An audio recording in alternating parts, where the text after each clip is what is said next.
భద్రాద్రి కొత్తగూడెం జిల్లా అశ్వారావుపేట మండలం నెమలిపేట గిరిజన ప్రాథమిక పాఠశాలలో లావుడియా రామదాస్ ఉపాధ్యాయునిగా పనిచేస్తున్నాడు. ఇతను అదే గ్రామంలో ఒక వివాహితతో వివాహేతర సంబంధం కొనసాగిస్తున్నాడని వివాహిత కుటుంబీకులు పాఠశాల విధులకు వచ్చిన రామదాస్ ను చితకబాది గ్రామంలోని ప్రధాన రహదారిపై ఉన్న ఒక చెట్టుకు తాళ్లతో కట్టేశారు.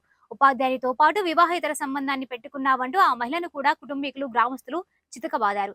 ఈ విషయం తెలుసుకున్న అశ్వారావుపేట పోలీసులు ఘటనా స్థలానికి చేరుకుని రామదాస్ ని విడిపించి అందరినీ స్టేషన్ కి తరలించారు.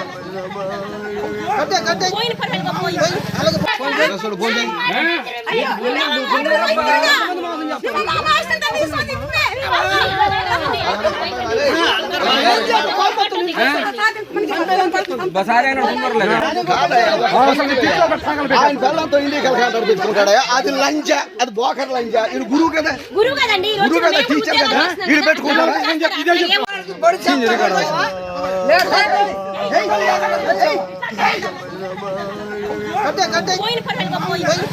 పోయింది కానీ